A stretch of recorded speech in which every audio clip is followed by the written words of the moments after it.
अस्सलाम वालेकुम दोस्तों, मेरा नाम है काशिफ सलाहुद्दीन और आज आपसे बात करना चाह रहा हूँ नसीब और मुकद्दर के बारे में। मुकद्दर आपका वो होता है जो चेंज नहीं हो सकता है। जैसे आपने कब पैदा होना है, आपने कब मरना है, आपने किसके घर पैदा होना है, ये वो कुछ चीज़ें हैं जो कि आप चेंज नहीं कर सकते। और नसीब वो चीज़ है जो आप चेंज कर सकते हैं, और वो कैसे चेंज हो सकता है उसके बारे में भी बात करते हैं। और नसीब के बारे में मैंने खूबसूरत बात पढ़ी कि अल्लाह से हमेशा अपना खूबसूरत अच्छा नसीब मांगो, क्योंकि मैंने अक्ल वालों को नसीब वालों के दर पे देखा है। और हमारे पास बेशुमार ऐसी एग्जांपल्स हैं कि हम देखते हैं एक सेठ जो कि अंगूठा छाप होता है, वो एक बहुत बड़ी फैक्ट्री, कोई इंडस्ट्री के अंदर वो किसी बहुत बड़े मुकाम पर होता है और उसके नीचे पीएचडी होल्डर्स और बहुत इंजीनियर्स, डॉक्टर्स काम कर रहे होते हैं। इस तरह की एग्जांपल्स काफ़ी हमें नज़र में हमारे आई हैं। तो नसीब के बारे में हमेशा ये कहा जाता है कि नसीब कैसे बदलता है। मोस्ट इंपॉर्टेंट चीज़ मैं ऐसा समझता हूँ, जो कि मेरा एक पर्सपेक्टिव है इस नसीब को देखने का, कि नसीब आपके डिसीजन से बदलता है।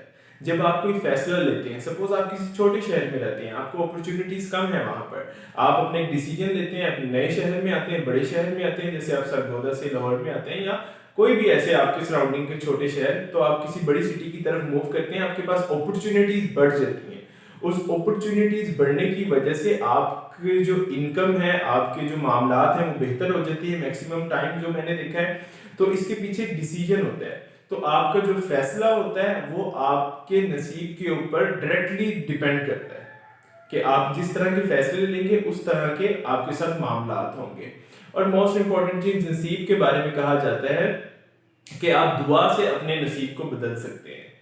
एक तरफ दुआ और दूसरी तरफ आपका डिसीजन। अब एक तरीका ये है कि हम डिसीजन को बेहतर कैसे कर सकते हैं, और दूसरा है कि हम दुआ को अच्छे से कैसे मांग सकते हैं। इन दोनों बातों के बारे में पहले मैं डिसीजन के ऊपर बात करूंगा। किसी भी डिसीजन को लेने से पहले आप उसके बारे में मैक्सिमम इंफॉर्मेशन हासिल करें। मैक्सिमम इंफॉर्मेशन जब आपके पास आ जाए, उस इंफॉर्मेशन का एनालिसिस करें कि आपके लिए कौन सी इंफॉर्मेशन इसमें से यूजफुल है।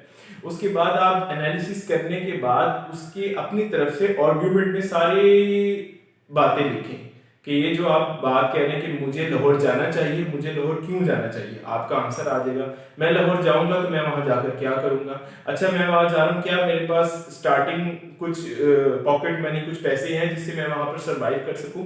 तो आपने खुद आर्गुमेंट में उस सारे क्वेश्चंस के आंसर लिखने हैं। जब आप ये सारी चीजें कर लेते हैं, फिर आप कोई एक्सपर्ट ढूंढते हैं जो कि एज में ज्यादा हो, जिसने ज्यादा सिटीज, ज्यादा कंट्रीज को मूव किया हो, या उसके पास एक्सपीरियंस हो इस तरह का।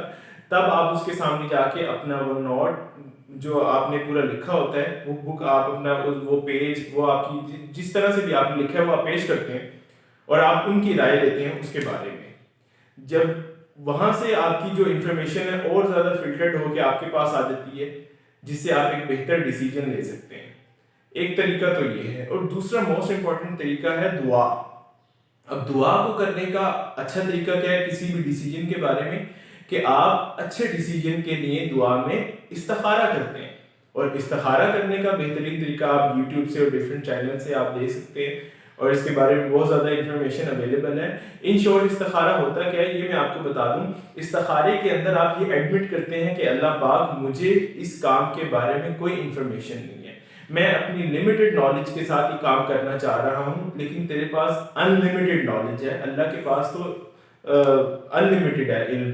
तो मैं ये मानता हूं कि मेरे पास लिमिटेड है, अल्लाह तेरे पास अनलिमिटेड है।